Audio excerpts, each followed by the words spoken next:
Salut, c'est Jean-Marc de l'Académie Running et Trail. Bienvenue dans ce nouveau podcast vidéo. Je vais te proposer tout simplement un sujet qui va t'intéresser. Une séance test en trail. Est-ce qu'il est utile d'en faire et dans quelles conditions tu vas pouvoir les faire? Et si tu souhaites télécharger la fiche mémo, la fiche pratique de cet audio avec les points clés, il te suffit de le dire dans les commentaires en dessous et je te l'enverrai. Alors, les séances test en trail, c'est beaucoup plus compliqué que sur route. Sur route, on va se baser déjà sur le test VMA et on va se baser aussi sur des tests sur des circuits plus courts. Par exemple, un test sur un 5 km ou pour préparer un 10 km, par exemple, on peut aussi avoir des tests qui sont proposés comme des séries de 800 mètres à un très grand nombre, à une certaine vitesse pour savoir si tu es dans les bonnes allures pour le marathon. Je me souviens plus qui a créé le nom de celui qui a créé ce test, donc pour pas l'écorcher, je ne vais pas le dire, mais si ça t'intéresse, je retrouve l'article que j'ai écrit là-dessus et tu me le dis là aussi dans les commentaires. Se tester en trail, c'est beaucoup plus compliqué.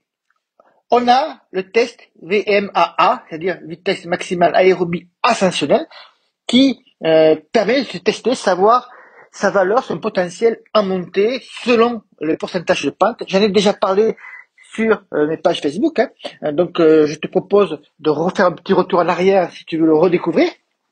Mais aujourd'hui, on va voir s'il est possible de réaliser une séance test en trail que tu puisses faire, refaire plusieurs fois dans les années qui vont suivre pour tout simplement voir si tu progresses ou pas. Il y a vraiment différentes possibilités en fonction notamment de les objectifs qui sont suivis. La première chose, c'est de choisir un parcours.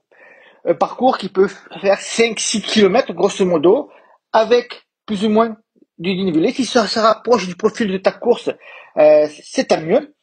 Et l'objectif de ce parcours-là, c'est que tu le connais bien sûr, c'est que tu vas surtout pouvoir le refaire. Donc c'est un parcours qui doit se trouver autour de chez toi. C'est pas un parcours que tu vas trouver par exemple une fois que tu vas en vacances dans les Pyrénées, dans les Alpes ou ailleurs dans le monde et que tu vas payer aux tournées avant belle lurette. Il faut que ce parcours, tu puisses le refaire. Il faut que ce soit donc un parcours autour de chez toi. 5-6 km, c'est bien. Et l'objectif, c'est de le faire, ce parcours. Alors, tu peux le faire de différentes manières, mais c'est de le faire le plus rapidement possible. Donc, à vitesse maximale pour toi. Et également, tu peux le faire dans une autre variante, à l'allure de course de ton prochain objectif. Donc, tu vois que tu as deux variantes déjà. Et comme pour une compétition, notamment si tu le fais à fond, 5-6 km, c'est très court. Et donc, il va falloir bien t'échauffer et faire un échauffement comme tu ferais un échauffement sérieux avant une compétition. Ce parcours que tu vas choisir, il faut que ça soit ta base de référence à répéter au fil des années. Ça, c'est vraiment très important. On va donc relever de nombreux paramètres et de nombreuses données que tu vas pouvoir réutiliser, comparer dans le temps. Bien sûr, le chrono, mais on peut aussi avoir, par exemple, la fréquence cardiaque moyenne de la durée de cet effort-là. Par exemple, tu peux aussi avoir faire un chrono quasiment identique, donc tu vas te dire j'ai pas progressé, mais ta fréquence cardiaque moyenne aura baissé. Ça voudra dire que les entraînements que tu as faits t'ont permis d'avoir de meilleures performances.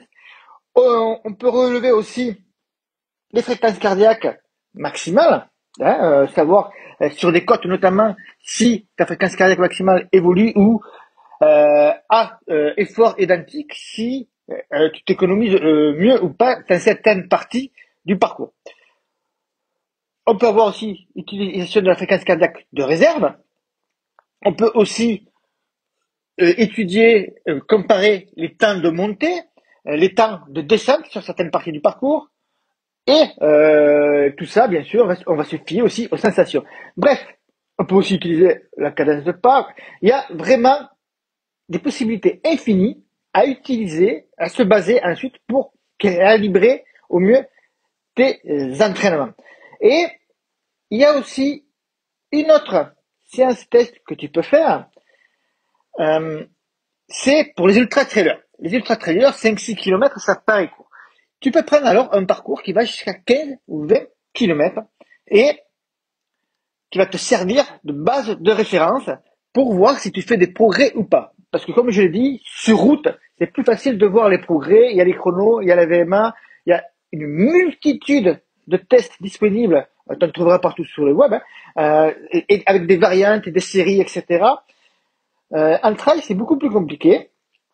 Et je te propose donc là, c'est de tester, de te trouver d'abord un parcours autour de chez toi, un premier parcours de 5-6 km, l'idéal c'est 5-6 km, pour commencer, et de faire un premier test, tout simplement, soit le plus rapidement possible, soit un pourcentage de ta fréquence cardiaque maximale. On ne parle pas de VMA parce que les parcours sont ballonnés, donc fréquence cardiaque maximale. Tu peux le faire par exemple à une allure proche de 80-85%, jusqu'à 90%, pourquoi pas, de ta fréquence maximale. Ce qui veut dire, côté gros anneaux aux allures de seuil, et ce qui veut dire aussi que tu connais ta fréquence cardiaque maximale par un test terrain et non pas la théorie. Notamment, il faut arrêter avec la formule d'Amstrad 220 mollage, c'est une bêtise sans nom, et donc il faut arrêter avec ça, ça donne des données faussées pour les sportifs réguliers que nous sommes. Donc il faut arrêter avec ça. Voilà, c'était mon petit coup de gueule, mais voilà ce que tu peux faire.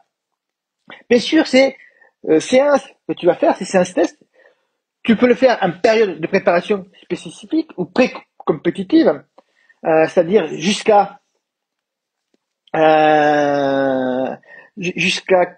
15 jours, 3 semaines avant pour tester, pour savoir où tu en es à peu près, mais pas en période d'affûtage par exemple.